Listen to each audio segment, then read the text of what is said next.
Greetings and welcome everyone to another session. To quote Dr. Daftari, he always says it's the truth and that is the final truth, or rather, nothing but the truth. So, I did slightly misquote him, but never mind, I'm sure he won't mind. This is the ultimate thing for dental surgeons. And of course, for us oral pathologists, it's also equally important because we need to know everything that is there about tooth pathology or abnormalities of teeth as it is mostly given in the textbooks. So, welcome to Oral Pathology 360's OP Tuesdays weekly program. And we have having another interactive session. I'm Dr. Mandana Donahue, founder of Oral Pathology 360. And if you are new here, well, welcome. We hope you will join us again every week. But before we go on, let me give some initial instructions for anyone who is new. Remember, the best way to to watch the slides, especially on a mobile, is to use the settings wheel and increase the resolution to the highest that your network will allow. The second thing is that basically to be able to interact, you need to be able to type in your comments and your questions, and for that you need to be logged into your YouTube account using, of course, your Gmail account or whatever you are using regularly. Another thing I will share with you today is that, of course, just to give you a background, you might have noticed that this has been shown as the fundamental series. Now, the fundamental series, of course, as the name implies, are basically to build knowledge from the base up. These are perfect for our young colleagues, for our postgraduate students, and of course, for anyone who's just not been touching upon a subject for a long time and wants to just start up again. Now, if you know someone who would benefit from this, it is still not too late. You can still share this event with them and let them join us. Coming to today's talk, and sorry, something wrong here. Right. Okay. Yes. So today we are very fortunate to have one of our old guests, a favorite of the channel, Dr. Keith Hunter, to talk with us about tooth pathology. Now, Professor Hunter is globally recognized. Of course, everyone knows him, although most of us know him from his work on oral cancer, which he has made great contributions to. And as you can see, of course, there is also a contribution here on the topic he has made to the channel, which was a topic or a lecture he gave in the international conference. He is currently working at the University of Liverpool and working in an enviable lab, I must say, which I hope someday we can all visit. But in the meanwhile, I let me also share that there is his interesting topics or topics he's interested in are not limited only to cancer. He's done a lot of other works. As you can see, there's a lecture of his on COT, which was a very thorough overview. And of course, today he's talking to us about tooth pathology. Now, and the links for all of this are there. Now, with that, let me bring him in. Hi, Keith. Welcome. Thank you, Mandana. It's really good to be with you and on the channel again. We're talking today about a subject which is a little bit out of my usual interest, as you've indicated, but it's a subject which is very close to my heart. And it's something I'm quite concerned that, in fact, even as oral pathologists, we're beginning to lose our expertise in. So that's why I've put these together. I think that it might be useful primers and updates for people. Yes, I'm definite it will be. Okay, with this, let me start the lecture and we will come back and chat. Everybody, remember, you can put in your questions and comments as we go along. Right. Here, you're on. Excellent. Well, thank you, Mandana, for this opportunity to once again bring these to the oral pathology community, and welcome to you all. Good afternoon to you all, or morning, afternoon, evening, wherever you are in the world. It's really good to have your company. So we've got this overview of tooth pathology is going to come in two parts, one part today and one part in 2 weeks, all being well. And we're going to cover various elements of some of the tooth size, shape, number, etc. A little bit of amelogenesis imperfecta today, and then we'll cover some other aspects, including the dentine inherited abnormalities in the next section. So just very quickly before we start, I think it's worthwhile just to go back to the beginning and cover a little bit of tooth development. These are things that will be very familiar to you from all the way back from the very earliest years of dental school. We know that teeth develop in a very ordered and sequential way with an epithelial and a mesenchymal component. The epithelial component primarily starting as the primary epithelial band and then the enamel organ forming with the various morphological stages of that as are outlined in the diagram as you see here. And the process is a reciprocal interactive process between the odontogenic epithelium and the odontogenic or dental ectomesenchyme, which allows the teeth to be formed at the right place at the right time with the correct form in the arch. Histologically, again, you may well be familiar with these. These diagrams are much more used to seeing them perhaps than histology. And you see the overall formation of the outline of the crown of the tooth, formation of the cusps at various points, particularly by the time we get to bell stage. And a lot of these epithelial and mesenchymal components we're familiar with talking about in terms of the context of odontogenic cysts and odontogenic tumors and so on. But in this case, we're going to talk about them in a much more fundamental way in terms of their physiology as we relate to the development of teeth. Now, as you can imagine, over many years there has been an increased understanding of the molecular basis of tooth development, and there are a number of different really excellent summaries of that in the literature, including this one, which I've taken the diagram from by Matalova, which is now about 5 or 6 years old. This demonstrates the sequence of molecular changes, particularly the wider sense of homeobox containing genes, which are important in determining which teeth develop where and when. The patterns of gene expression which control the stem cell niches within the odontogenic epithelium as well are now being understood. And it's a very carefully ordered sequence which results in that status of teeth in the right place at the right time with the right size and right shape and so on. We've been working with a developmental biologist, Gareth Fraser, who's now at the University of Florida, who works on shark tooth development to identify the functional aspects of the stem cell niches within the dental epithelium.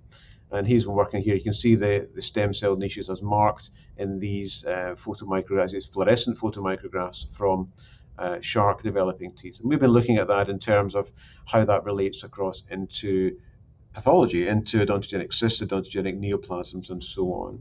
But the important part of looking beyond that in terms of how these markers may well be expressed in dental lamina rests and so on is important in terms of regenerative medicine. But that's perhaps a talk for another day, and it might be really good to have Gareth to come and talk on this at some point on the channel. You got to remember that, of course, we have comparative pathology, histology here in terms of tooth development in various other animals and mammals. We have two dentitions, if you remember. We have a single replacement dentition, and there are others, including reptiles and sharks and so on, when you've got continual replacement of the dental lamina. And there are others, including rodents, for example, who have certain other teeth which do not apexify and they continue to grow throughout the life of the animal. So there are these varieties in terms of the activity of the dental lamina and how many teeth are replaced within different animals. So we come to various aspects of normal development. The crown of the tooth, as you can imagine, that's the first part of the tooth which is formed, and it is determined really very early in embryogenesis. And that coordinated pattern of Hox gene expression, homeobox containing genes which are transcription factors, resulting in the expression of a number of particular markers. And the pattern of them determines whether you get a tooth which will develop with an incisor morphology or a molar morphology. For example, FGF8 is particularly associated with teeth which develop in the molar region, so you get a molar crown form, and bone morphogenic protein 4 in the incisor regions. And the determination of the primary and secondary enamel knots, which gives the cusps and so on, and the overall structure of the crown is very important. And there are various signaling pathways which are now understood to give the overall shape of the crown. And if you modify these, for example, in rodent models, you can see changes in the morphology of the crowns. Root development is slightly less complex because it's not quite so responsive to the mesenchyme, but it is mapped out by the Hartwick's epithelial root sheath. And some of the similar patterns of gene expression are present within that, as the root dentine and cementum is mapped out. And particularly, of course, it's dominated by the function of forming dentine and odontoblast function. And we know that Wnt and beta-catenin signaling is very important for that.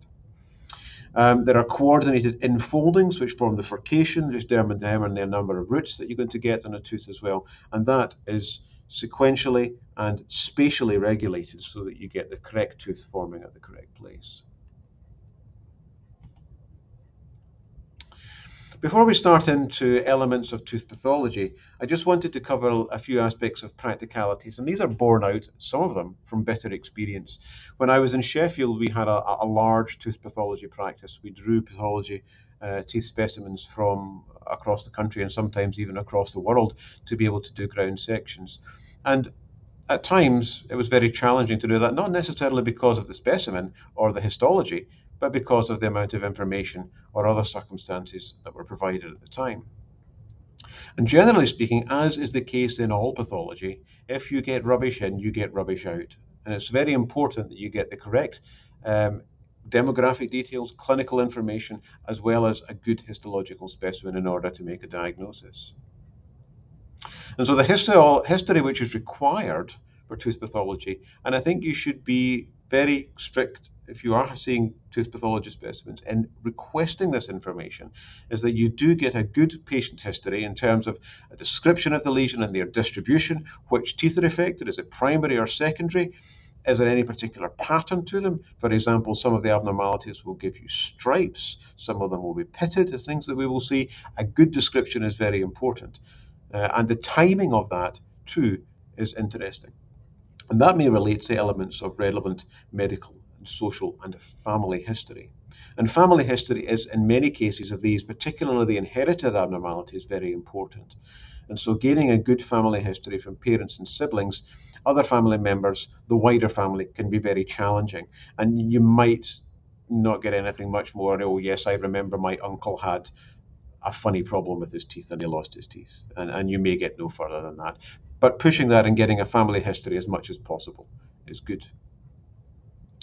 Request forms, they vary so much, just I suppose it does in all pathology. But at times for tooth pathology, given the history and the information that I've just said, when you get a form like this, your heart sinks.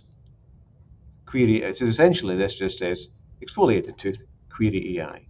No family history, no description of the lesions or anything like that. And this is very difficult to then make anything of. Then they get a little better. So here we have some form of description, generalized enamel hypoplasia affecting the primary and secondary dentition, generally fit in well, family history of amelogenesis imperfecta. We're getting somewhere now. We're getting a better form here, which will give us a good starting point to be able to take forward in terms of the patient and their family history.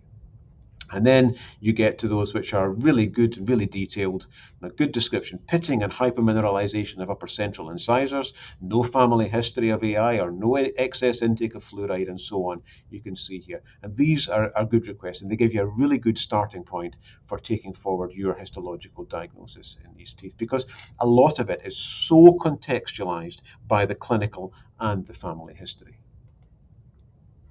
But at times you will find but it is like dragging a horse to water to get a lot of this clinical information. But do stick to it because it makes a big difference in terms of the quality of the pathology report that you can provide. Clinical photographs can be great. That gives you an whole idea of overall description, the distribution of lesions, and if you have access to them, they can be really helpful as well. Gross pathology, taking photographs of the teeth when they come in, and that allows you to record that. And then in your morphological description, your macroscopy essentially, describing the morphology overall of the crown and the roots, the number of roots, any abnormalities of the hard tissues as you can see them, and the presence of any other pathological features that are noted in gross pathology. Again, radiographs are going to be very important. We know that for a lot of lesions in the jaws, that radiographs provide key contextual information with which is sometimes not possible to make a definitive diagnosis. And so getting the radiographs, if you can also be very important for inherited diseases, for example, like the dentine dysplasia that you see in the left panel, and also the occlusal radiograph that you see in the right panel, which demonstrates the classic appearance of a mesiodens. But do stick to your guns. Don't be completely intransigent in this, but generally speaking, if you've got no information to go on, no report until you get it. And I do tend to try and stick to that, and very often that does give the impetus to getting the information that is required.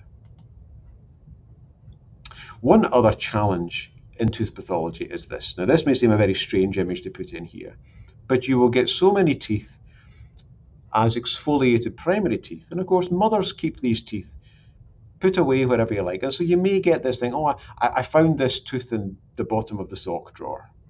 And so this tooth may well have been there after having exfoliated for many years, never in a great state, but you're expected to be able to provide some pathology from that. And so these can be a challenge as well. And so you then end up with suboptimal specimens, dried out, perhaps fragmented. And you have to remind those who are sending these to you that whilst you may be a pathologist, and that makes you pretty smart, you're not a miracle worker. So we come to developmental abnormalities of teeth, and we're going to just step through various aspects of that. The first of these I want to talk very briefly about is abnormal number, and this could take up a whole lecture in itself, but we're just going to go through the basic principles of this. So generally speaking, you can have too many or too few teeth. Too few teeth being hypodontia and too many hyperdontia. And again, in both cases, they occur in syndromic and non-syndromic settings. Hypodontia is more common in certain genetic backgrounds and ethnic backgrounds.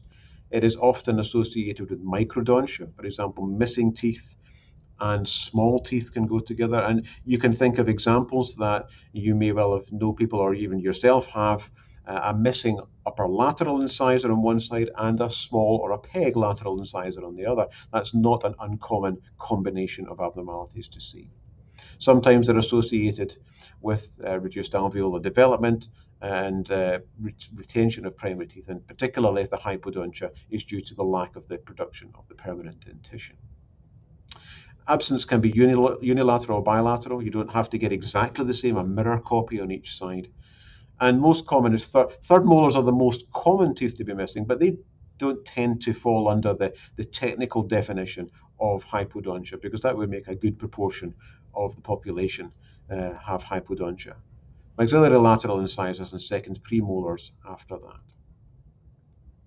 And the terms which tend to be used are these: hypodontia, in terms of tooth loss, excluding third molars.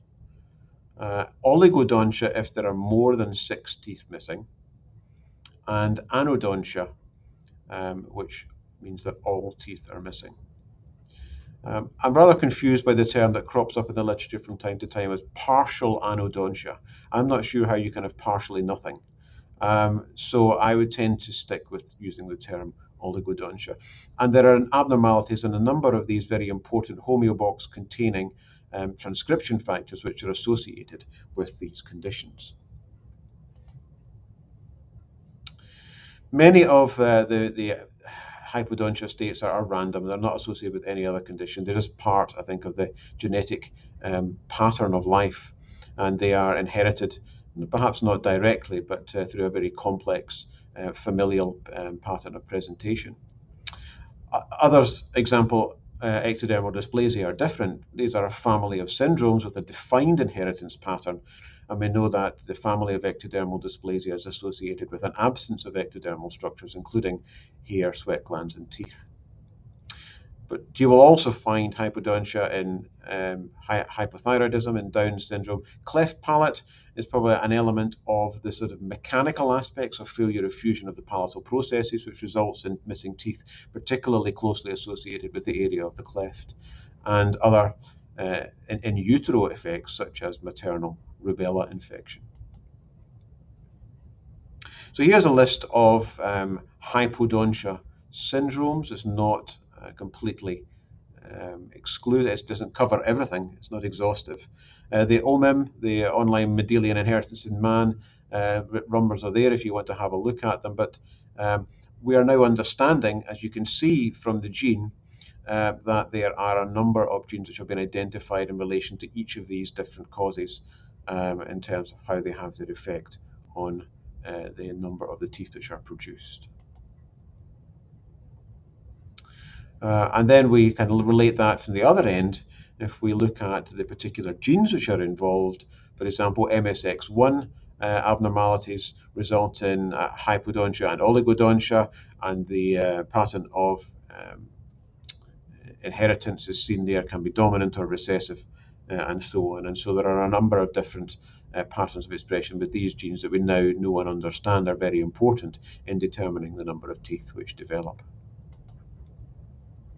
So here's an example, a very rather extreme example of oligodontia in a patient with ectodermal dysplasia. You can see that there are a large number of missing teeth, and also there are abnormalities in the overall form of these teeth as well.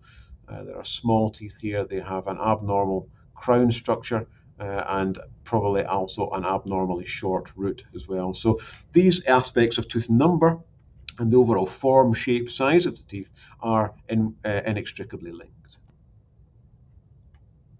So what about too many teeth? That's hyperdontia.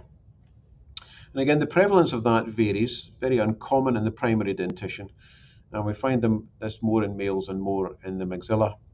The commonest sites of these are in the premaxilla, where supernumerary teeth, for example, like the mesiodens, which I showed the radiograph earlier, and also mandibular premolars, where an additional premolar is the most common tooth, extra tooth in that site.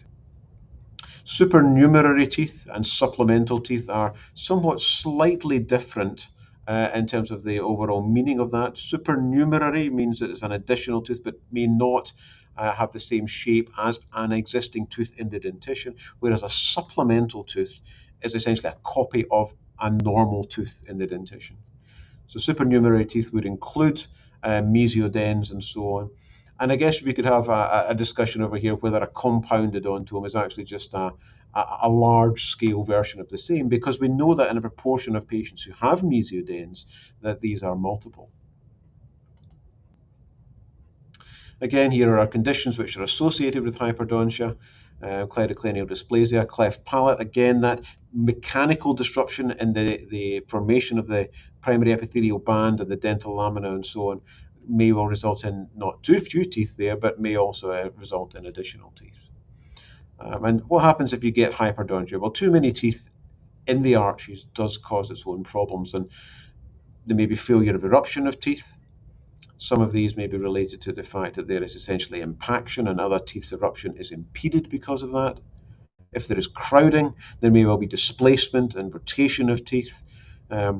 If with the mesiodens, for example, you may well get an increased spacing because of the diastema. So the tooth is just keeping the central incisors apart.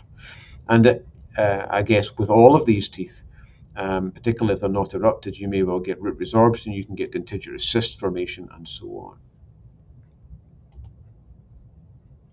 So here we are back to our example of a mesiodens, and the clinical picture doesn't relate to that one, it's a different case, but again we've got a couple of teeth in the premaxilla which are extra, and these are supernumerary teeth. Again, a really nice example of a couple of conical tuberculate lesions in the premaxilla. They can be really quite extreme examples of hyperdontia. And you may well get a radiograph like this. This is not the greatest quality, but if you actually sit and look at this, you begin to work out that there are, in fact, all over the place that there are extra teeth. And you wonder, for example, in trying to count up the number of premolars that are here, and working out which tooth actually is replacing which can be really quite challenging. And of course, in additional teeth, you also have the times when the dental lamina does not cease at tooth number 8 in the arch, and you can have the development of 9s and 10s as well, with the persistence of activity of the dental lamina.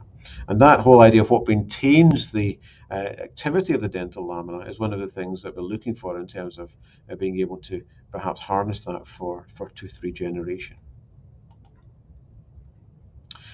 So that's abnormal number on teeth. What about the abnormal form of teeth? That is, shape and size. So abnormal size, macrodontia too big, microdontia too small. As we've seen, that they go along with certain aspects of abnormality in tooth number. And then there is the abnormal shape or form of either the crown, the root, or even at times the whole tooth itself.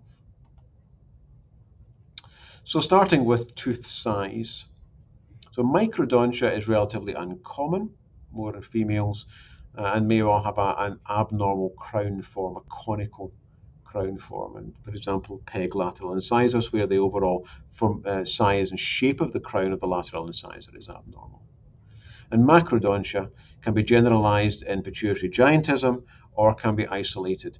But it's also very important to look at that in terms of whether a tooth is too big and be sure how many teeth you have in the arch, so that you've not had fusion of tooth germs, so you get seeing a larger tooth, which is actually a result of fusion. So you need to be very careful in terms of your assessment of the dentition. So here is our peg lateral incisor. At times that may well be associated with the absence of that incisor on the other side of the arch. And here we have a peg-shaped upper third molar, of which I am a possessor of one of these. What about crown development? Well, this is something where the shape and size of the crowns really is subject to quite a lot of normal variation.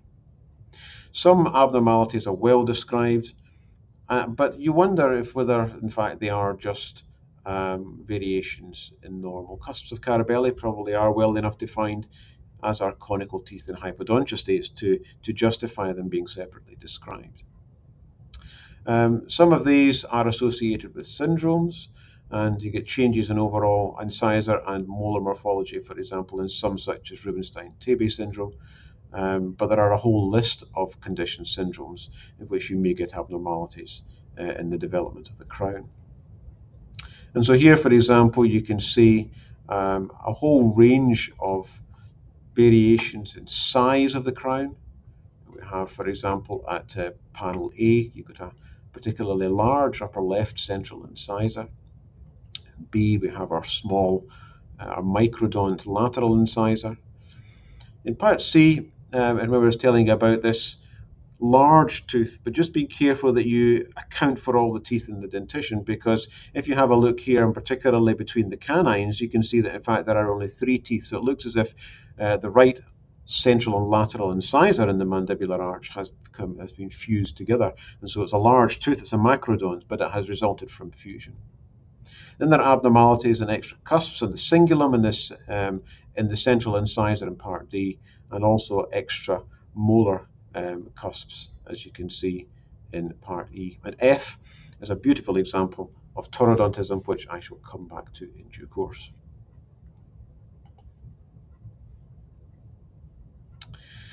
Sometimes there are gross abnormalities in crown form, and this was a case that we had referred to as a number of years ago in Sheffield. And you can have a look at the overall crown morphology in this, and it looks as if the crown morphology is getting more and more abnormal with time of development, and particularly if you have a look at the shape of the crown of the lower second molar teeth, you can see that there is gross abnormality, particularly in an extra folding, apparently, of the enamel organ, which is present on the mesial aspect of these teeth. Now, what defined this abnormality, we have no idea, because the patient had no other history of a genetically associated condition. Here's another example of this histology from one of these teeth.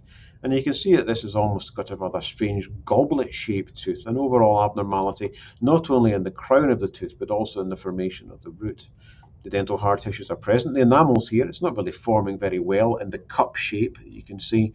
And then there is dentine, and a poorly formed uh, um, root structure with the pulp present. But the overall structure of the teeth is quite abnormal. What about abnormalities of root formation? Well, again, some are very common, and there's a certain proportion of them probably do just fit into the whole precedent of the variation in normal. Taurodontism in its various forms is relatively common, as are extra roots and extra root canals. And I'm sure many of you are still practicing operative dentistry will have been caught out with the fact of an extra root canal in a patient who is undertaking endodontics, and how that can be rather frustrating both for the practitioner and for the patient. Many other abnormalities of root formation are rare. We're going to talk about dentine dysplasia in detail in the next section, and some are related to the fact that there is just generalized macro or microdontia in the teeth. So overall, as the crown is abnormal, so is the root, because overall, the overall shape and size of the tooth is different. Some are syndromic. Most syndromes, for example, like dentinogenesis imperfecta, result in short root formations. But there are some spectacular examples, one of which I shall show you of this. We had a very interesting case a few years ago in Sheffield with a young girl with this syndrome called Kapur-Torellio syndrome, which I'll show you the radiograph for in a few slides. So here is taurodontism with its various forms and extents. The radiographs a few slides back showed perhaps something which was hypertaurodont, was really very extensive. This can be associated with a number of conditions or can be completely isolated. We will know that there is a certain form of Amelogenesis imperfecta we will see is associated with taurodontism. And it's also associated with other syndromes, for example, Down syndrome, trichodento-osseous syndrome, and otodental syndrome, which are very well defined in terms of their abnormality of other abnormalities, for example, in the ear and in the skin and hair formation.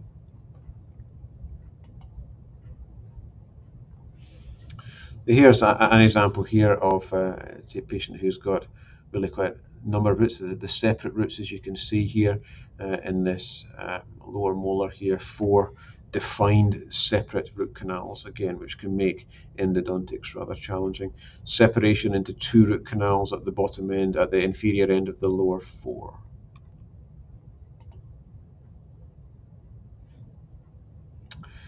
Other abnormalities, and I guess I'm going to take you time to have a look at this radiograph and see if you can spot the abnormality.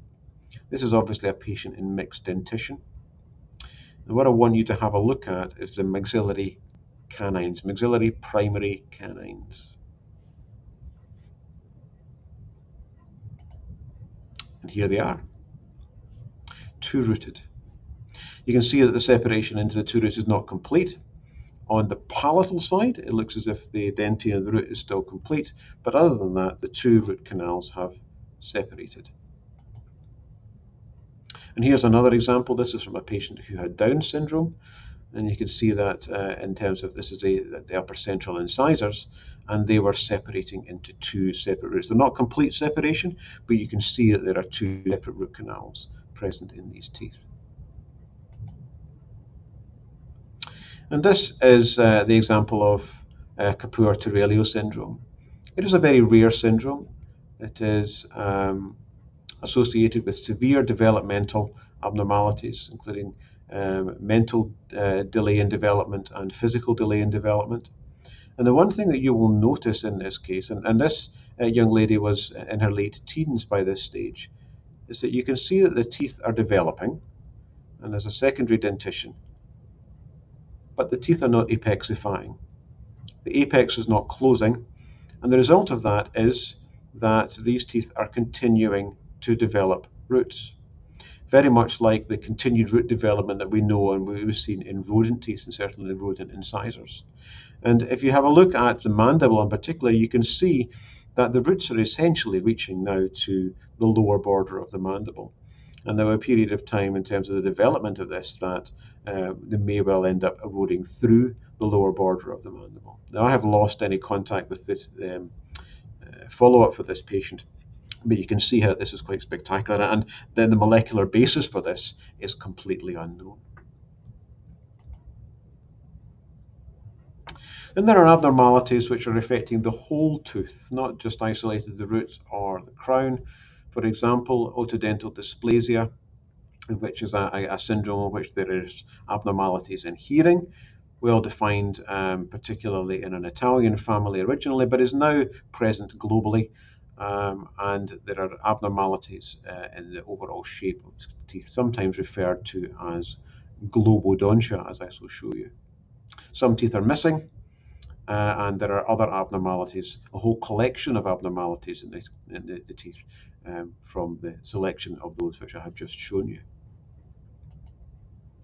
And so this was a case that was one of Michael Aldridge's cases that we showed at a IELP meeting a number of years ago. And you can see the overall alteration in the morphology of the occlusal surface of these teeth, and almost like shiny balls, like globodontia. And the descriptor, I think, is really very apt in this case. And there is the mandibular arch. And here are the radiographs. Again, you can see the overall globe shape of the crown of the teeth. You're present. The roots are abnormal. They are short. They're not don't seem to be forming particularly well, and so there is abnormality in all aspects of the development of the teeth in otodental dysplasia. We managed that. Jackie James in Belfast had a part of the family, the pedigree family there in Northern Ireland, and here are some of the teeth that were present. And again, this bears out what you were seeing in the clinical pictures. Histology, again, a ground section in this case of a globodontia tooth.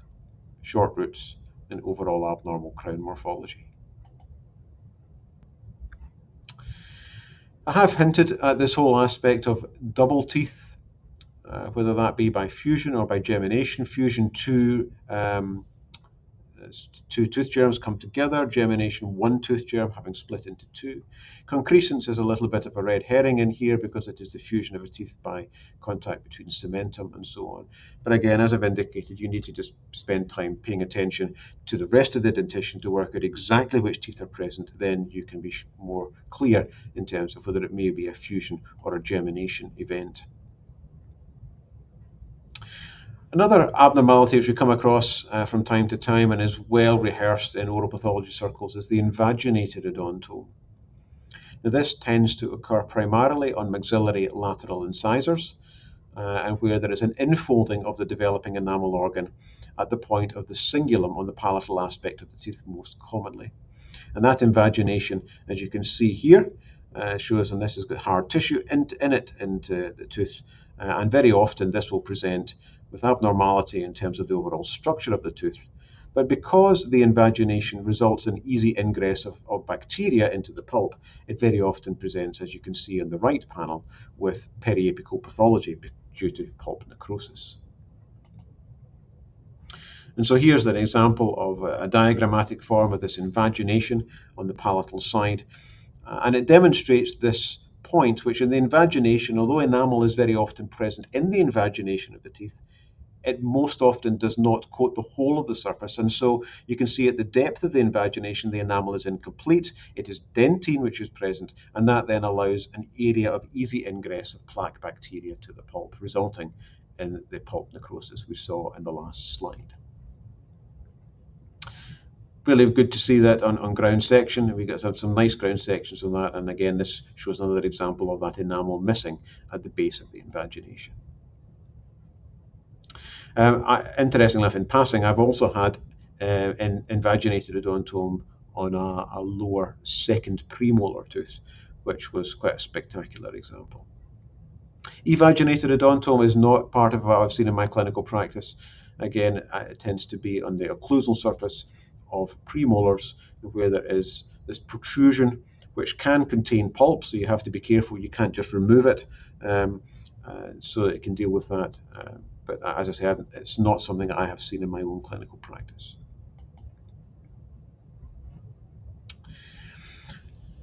I have included complex odontoma in here. It's not classically involved because we know that it tends to be dealt with and discussed within the overall area of odontogenic tumors.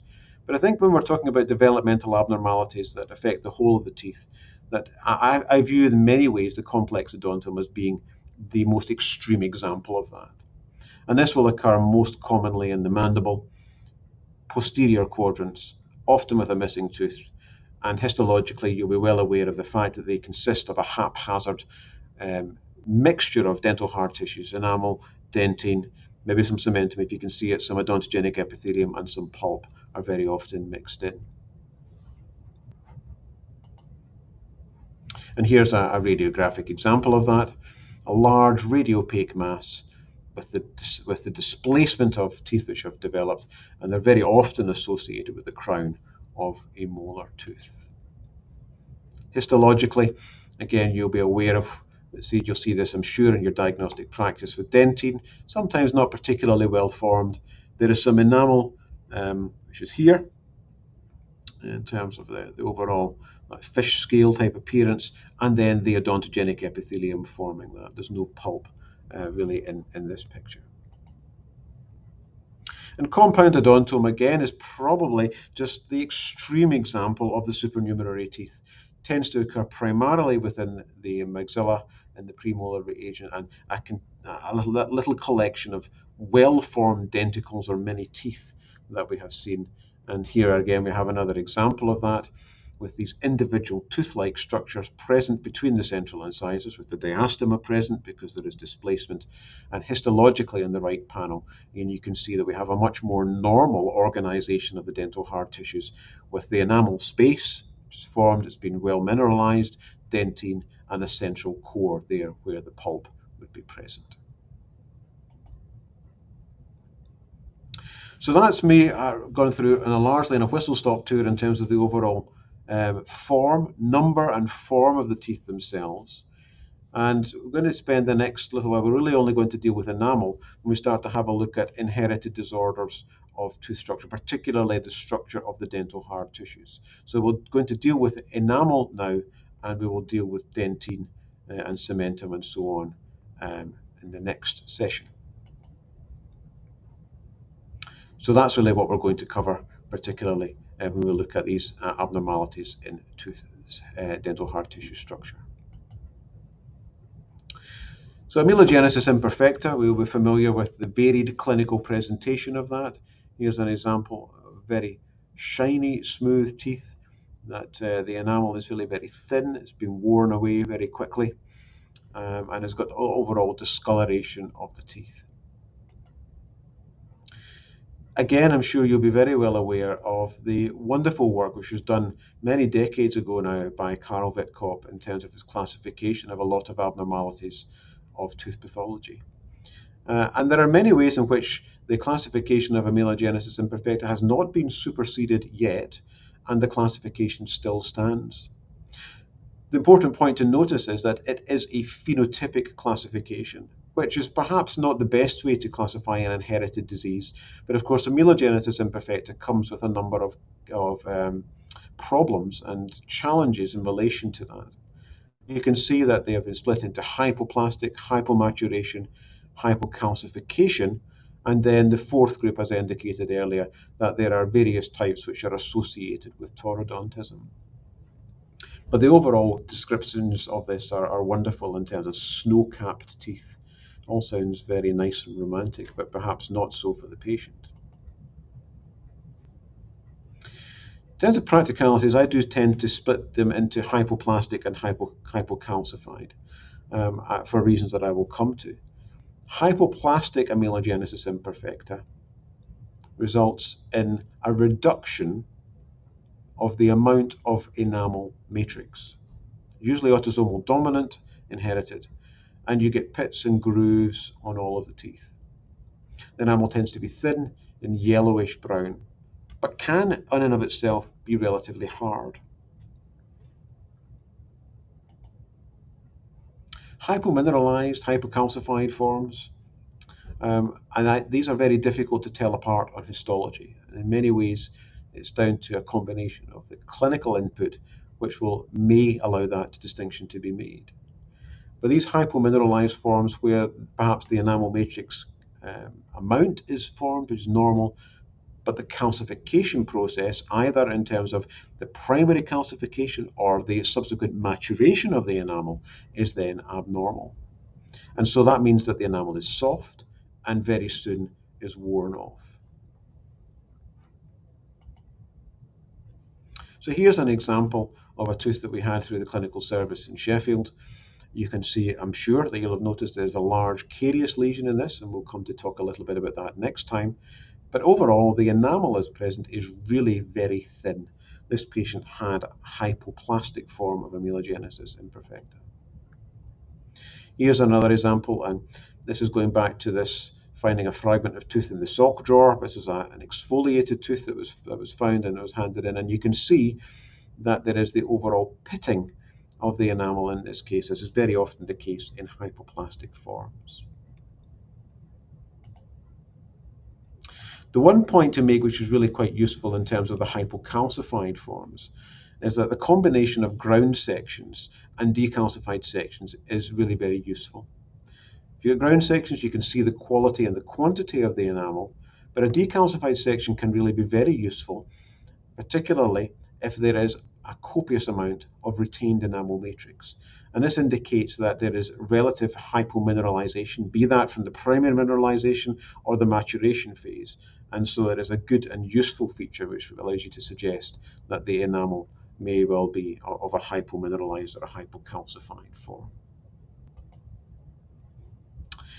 We're not going to revise the genetics, but I'm sure you're well aware that, in fact, Amelogenesis imperfecta is very heterogeneous in terms of its inheritance pattern. There are autosomal dominant variants and there are autosomal recessive variants, and in fact there are X-linked variants as well, and these give slightly different patterns of disease. This table, and I think I will refer to it, it's quite small as you can see here, so there's not much detail you can grab for this. If you can have a look at this paper, which has been just published in Frontiers in Physiology, it gives a wonderful summary of the current status of sequencing in patients who have amelogenesis imperfecta. And this maps Witkopf's classification, hypoplastic, hypomaturation, hypocalcified, and the taurodont forms and the syndromic forms with the clinical phenotype, and then what is known about OMIM and the genes which are affected.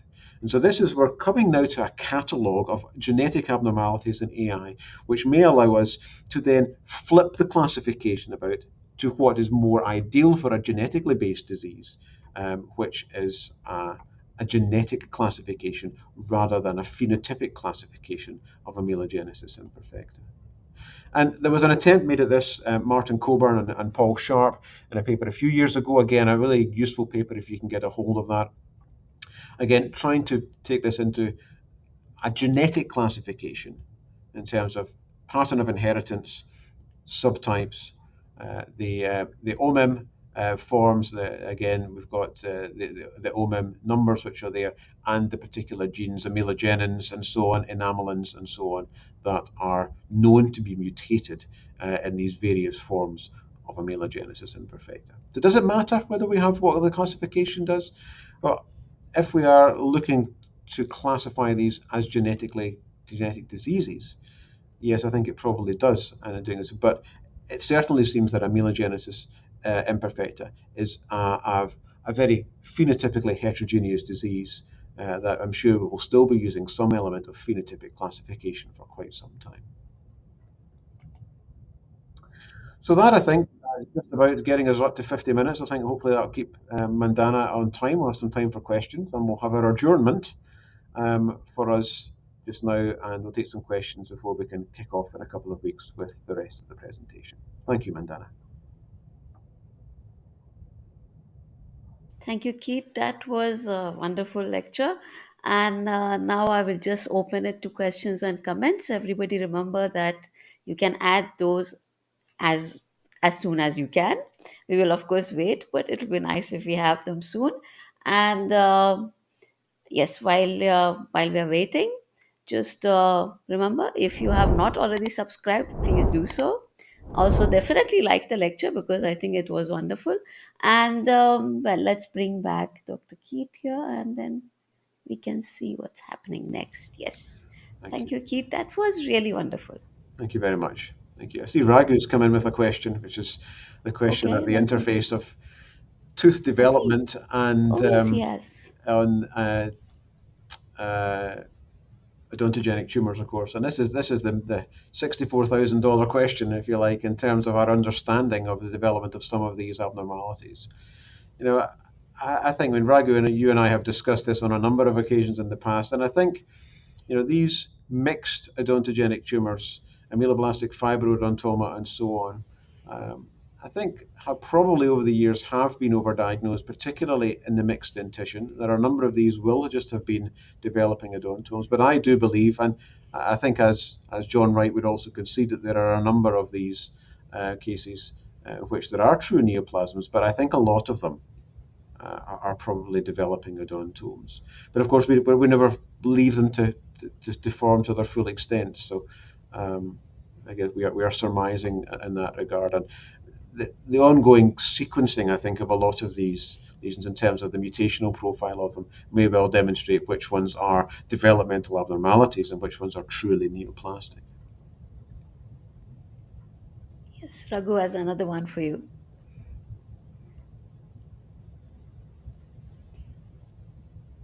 Yeah, I think we're at a point where the definitions, you know, and we've been discussing this. We have an odontogenic consortium, and we're looking at a number of these different. Is that the whole definition of a neoplasm in terms of things which grow and persist after the removal of the stimulus, which were the definitions of neoplasms that we've all grown up with, are perhaps not really sufficient for the genetic age and so on. And I think as we understand a lot more about the genetic background of these lesions, that might change. I, I think there are circumstances in which you might view lesions which are very similar histologically, and one might well be a developmental abnormality and others a neoplasm. But how we definitively tell these apart, I think at the moment is still rather difficult. So let's, in the meanwhile, while we'll give everyone some time to ask more questions, let me ask them.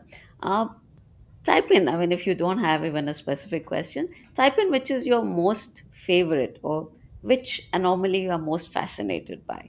Let's start with Dr. Keat. Which is your most The favorite? one that I'm most is that girl with Kapoor-Torellio syndrome, and the fact that the roots continue to grow like the roots that you see in rodent teeth. And, it's one of these things that when we got the radiograph, it was sort of like you could stop and you have a look at it again and think, wow. And the fact that these teeth, they're not apexifying, and I should probably go back to some of our pediatric dentists in Sheffield and ask if there's an update on that to see what they had to do, because I would imagine they would probably have to intervene and remove most of these teeth. But it just goes to show that even in teeth that we so much take for granted, there's so much interesting developmental biology in that, and things that go wrong with it. Yes.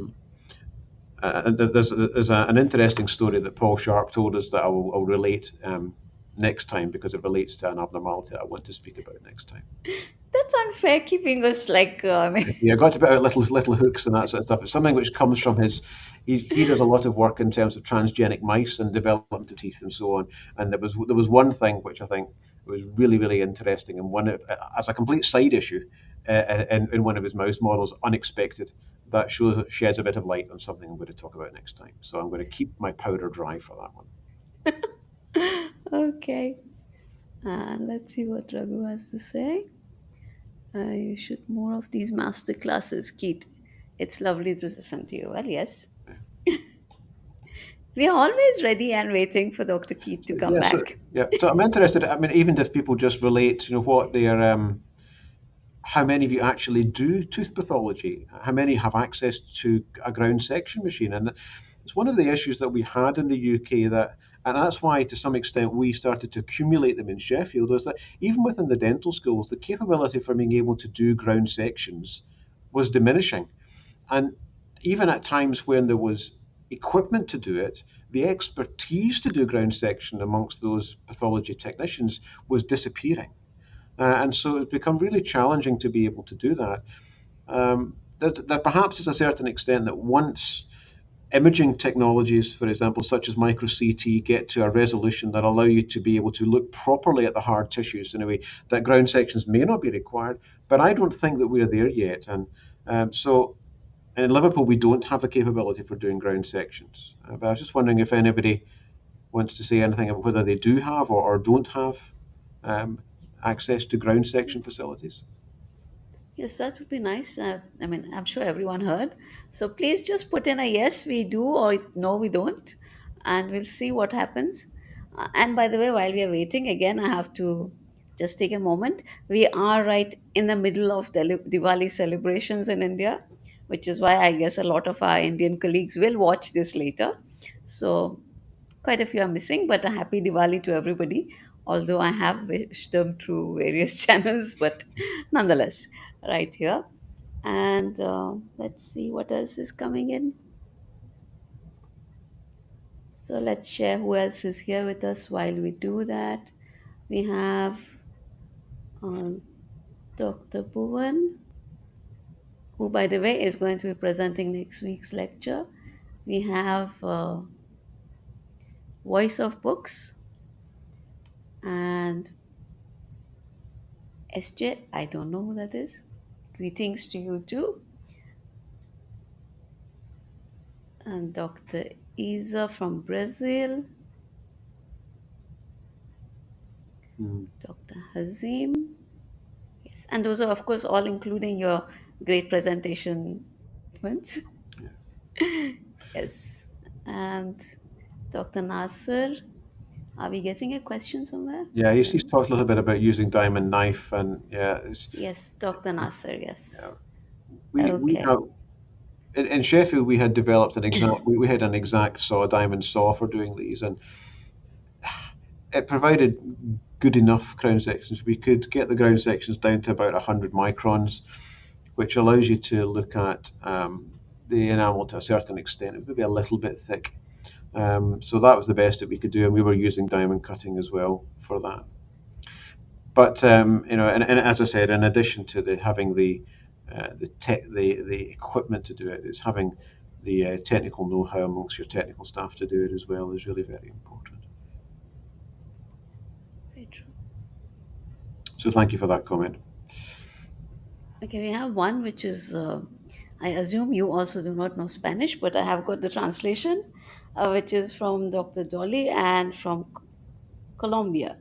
Excellent conference. Oral pathology should stand out above all specialties. Yeah, Very good. I agree. Yes, I agree. It's total agreement. Okay, Yeah, so yeah. among the others, we also have Dr. Vidya with us, and who also says wonderful presentation, and Dr. Malaz also wonderful presentation. Well, that you're going to get with all Mm, your presentations, and right. So I remember, since you were asking when I was attached to the last institution I was working, that was in Davangiri, we actually had a heart tissue microtome, mm, mm, which worked very well mm. because it was fairly automated. Yeah, However, there was also the old method. When I was doing my dissertation, I was working on dental caries, and I used to go to the prosthetics lab and use the grinding wheel. It yeah, was quite an achievement. yeah, yeah, yeah. Yes. You got to grind them down, grind them smooth. Yeah, yeah. That's the sort of thing. That's Yes, very, yes. very. That's a proper labor of love, Mandana. Yes, I had to do 100 of those.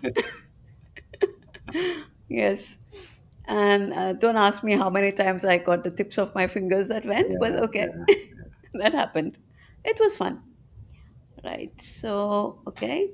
I think we are done. Okay, Yeah, we don't have any other comments. So, yes, stay with excellent. us for a minute I will. while I give everyone another minute to put in their comments and I share with them what's coming next week. Yes, so next week we have a professional advocacy for Indian oral pathologists. There is a new association. It is unveiling, well, the name in short is POPMA, I think, and it's basically practicing oral pathologists and microbiology. Association. So next week we are going to talk all about this. Do well, tune in with us. And right. Oh, there seems to be a comment. Okay. That's from my Right. friend Mario in Mexico. And Mario is one of the organisers for IOP next year.